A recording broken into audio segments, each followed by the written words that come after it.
Nagyon sok szeretettel és tisztelettel köszöntök minden kedves megjelentet a Fazekas Iskola mai 50 éves jubileumi rendezvény sorozatának következő fontos eseményén, egy kiállítás megnyitóján vagyunk mi most itt együtt. Sok szeretettel és tisztelettel külön szeretném köszönteni a művek megalkotóját, Szentélmai László, bábtervező, grafikus művész, rajztanár, a Sárospataki Tanítóképzőiskolát. A kiállításunkat mindenféle körítés és egyéb beszéd helyett egy kis művészi produkcióval szeretnék megnyitni. Részletet fognak látni, hallani a Mese Szaltáncáról című bábjátékból, melynek a báb figuráit és a díszletét azt a kiállító művész Szentélmai László tervezte. A produkciót Király Judit tanította be a Fazekas drámásainak, közreműködik Vihar Mihály rógitárral. Kérem, fogadják szeretettel!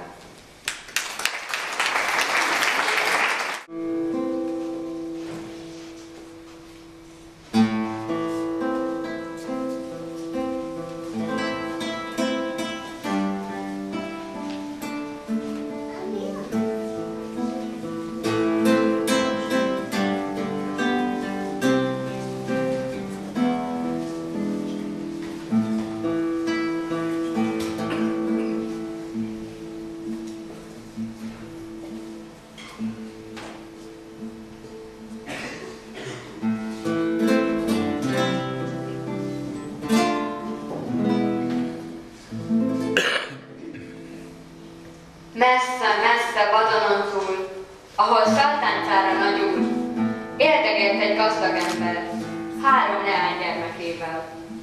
Szorgos, dolgos valamennyi. Éppen fonogatnak rendben, és beszélgetnek pont eképpen. Kérne csak a cár meg engem, sütni, főzni, állani, s mindenkit jól tartani. Engem kérne cárjuk, szőne tolla gyorsan kezem, úgy már bőségesen.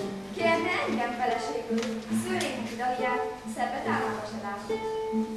S ahogy így beszélgetnek, figyelmüket elterelték. Nyikordul az ajtó csöndben, Szaltáncára küszöbön, s a lányokra ráköszön.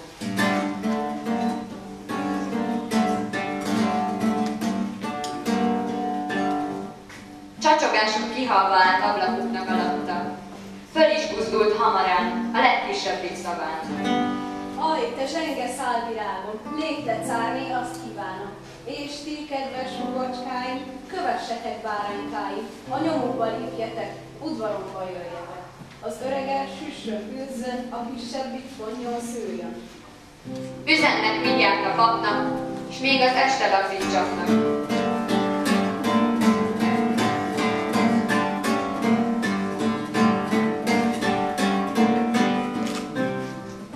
Fazekánál a szakácsné, székén elsír a takácsné. Dúl-full, egyik sem ulat, úgy irigylik húgukat.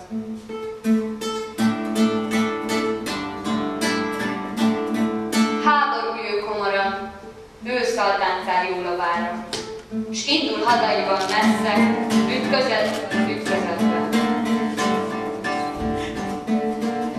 Közben otthon rőfnyi szép fiút áll neki az ég. De szakács és takácsasszony húguk elveszejtenék. Írnak én Szaltánnak már is.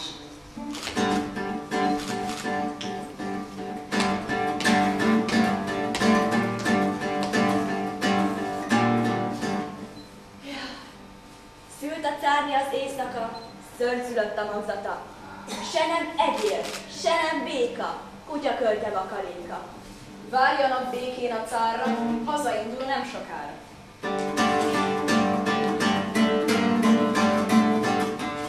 De szakács és takácsasszony a levelet kicserélik, hamisat dugván belé.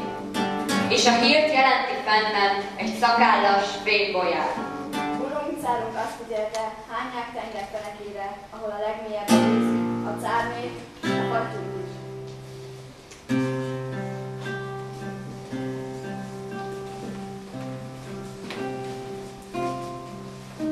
Abroncsos hordó a bőrben, benne a cárné s gyermekek. Zsupsz, a tengerbe vele. Felhő leveg az egen, hordó ring a tengeren. Börtönében sír a cárdé, fia meg csak kifogat. Anyjának ajvaj az élet, ő meg a tengerrel beszélget. Hé, hullám, te vícs, szabad, fuss ki kedvedre magad. Tajtékod magas a csapra, urvad te a sziklaparton. Szállj meg, mert az életünk kell, s vegy szárazra börtönünkre. Szót fogad a víz nekik, a hordót így görgeti talajos hullám a partra. Érzi a két dragmadár, hogy hordójuk földön áll.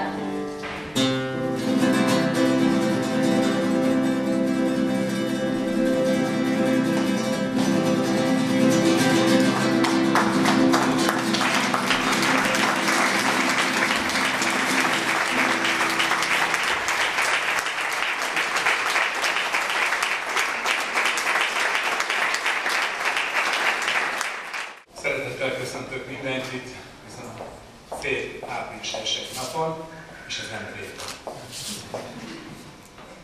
Említették, hogy ez egy jubileumi év sorozatának a része valóban, és ebben a legaktívabbak a festészet tanszakok tanárai voltak, évben a fáradhatatlan Pala József néven, mi Mi úgy terveztük, ezt beszéltük Parankával az év elején, hogy több kiállítás lesz, ebből 3 már meg is valósult, ez a harmadik. Az első arról szólt, mutassuk be a tanítványainknak a munkáját. Ezt a Diósgyőri református, úgy győri református templomban sikerült is, egy nagyon szép környezetben. Jól sikerült, én azt gondolom. Viszont az itt került az iskolámból, és nem annyian látták, amennyien szeret volna. A második, az már itt került megrendezésre, volt a tanáraink kiállítása. 17 művésznek került ki a képe, azoknak, akik az elmúlt 50 év alatt itt tanítottak, itt alkottak. Ez is szerintem nagyon jól sikerült, nagyon nagy volt a nézettsége, és tényleg gyönyörű képek kerültek kiállításra. Ez a harmadik, ez azt gondoltuk, hogy ez a tanárok tanárainak lesz a kiállítása. Olyan esetben itt a többes szám ugye nem igazán helyes, mert csak egy tanárnak a képei kerültek, de az igazsághoz hozzátartozik, hogy Balogh Molnár Ildikó és való tanárok képei az elmúlt alkalommal picit előlegként már kikerültek. Én azt gondolom, hogy ez a kiállítás sorozat méltán mutatta be azt, hogy ebben az iskolában milyen művészetoktatás folyik, különösen a festészet és a grafika tekintetében. Én azt kívánom, hogy érezzék magukat, ebből is tanuljanak, épüljenek, és a lelkek boldogabban bennenek. Köszönöm szépen, és felkérném Szent Irmai tanárral, és a feleségét, hogy fáradjanak ide ki pillanatra.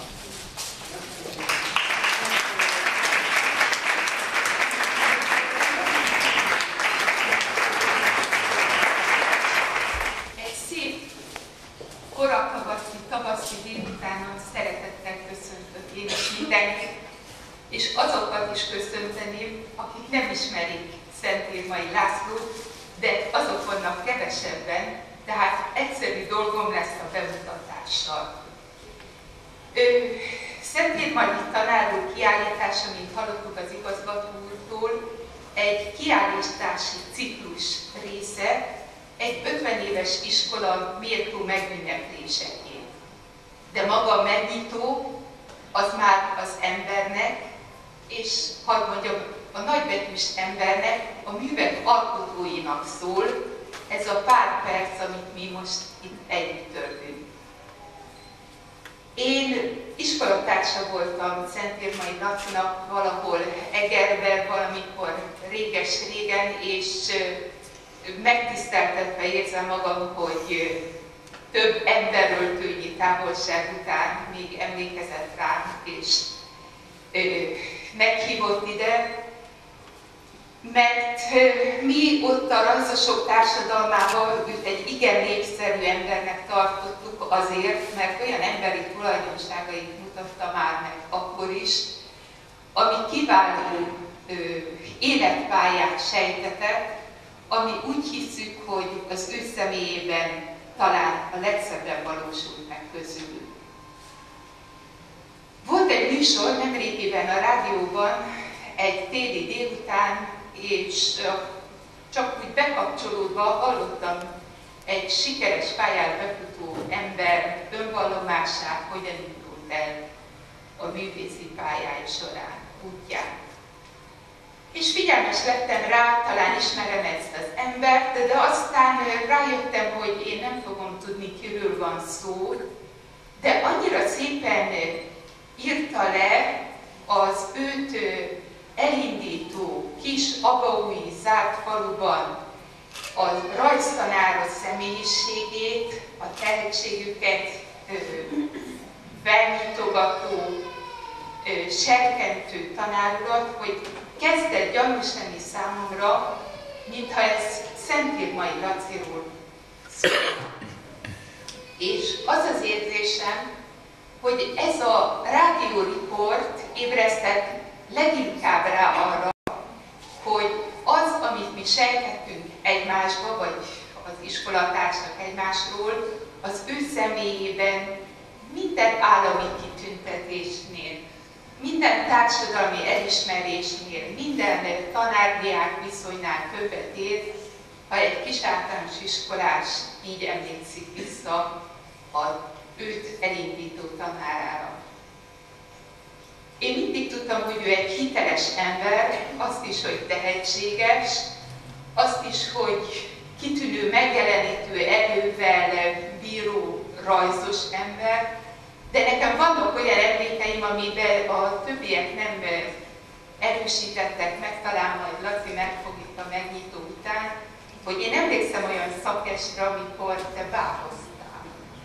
Egész alapos bábbal, és ez nekünk nagy-nagy rácsodálkozás volt, hogy egy komoly, vidám fiatalember hogy vesz egy bábot a kezébe, amikor ő inkább a színpadon énekelni szokott, és jó humorával, kitűnő karakterérzékével, az animációs film iránti vonzalmával volt ismert a rajzos társadalom körében.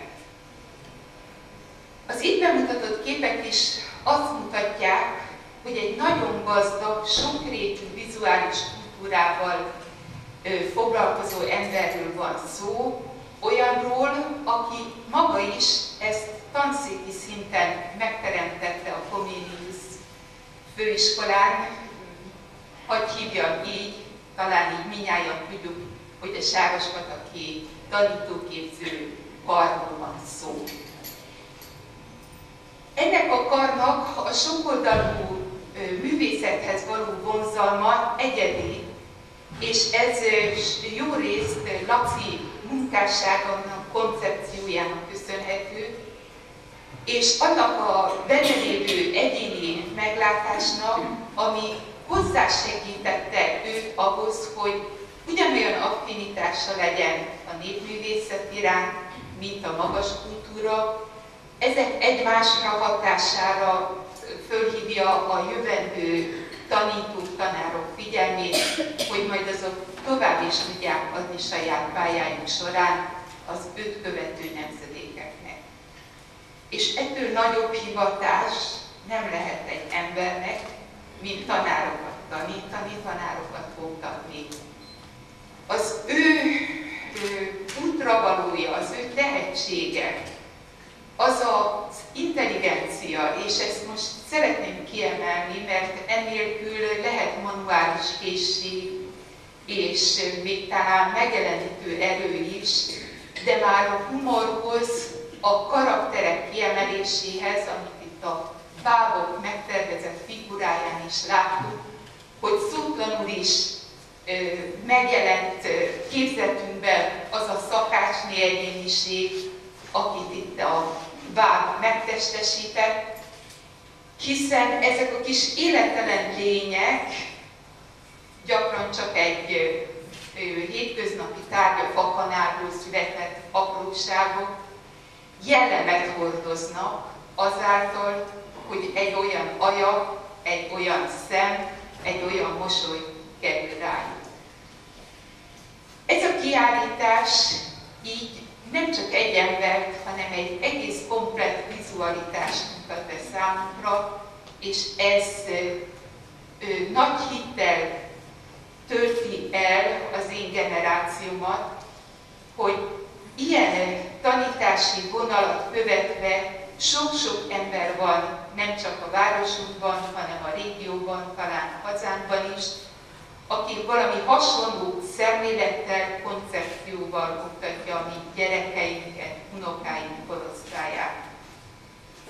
Fogadják sok-sok szeretettel és nyitott szívvel ezeket a műveket, és próbálják megérteni mindazt, ami egy ilyen nagyon tehetséges, a világot a szebbik oldalával megismertető ember ma itt bemutat számunkra. Köszönöm szépen!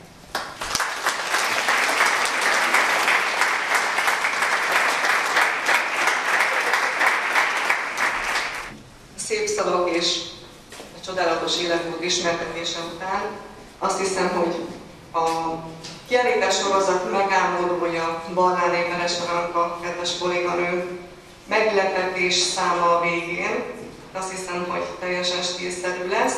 Kérem, fogadják szeretettel az elejét a bábjáték, a Mese Szartáncáról című bábjáték részlettel kezdtük, a végét pedig Mese Szartáncáról című opera egyik részletét hallgassák meg, egy kis néma játék kíséretében. Közreműködnek Plagi Rita hegedűn és Ecsedi András zongorán. Fogadják szeretettel!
Most pedig kérem tekintsék meg kiállításunkat, szórakozzanak nagyon kellemesen, és sok szeretettel várunk mindenkit az ebédlőben egy kis szerény fogadáson.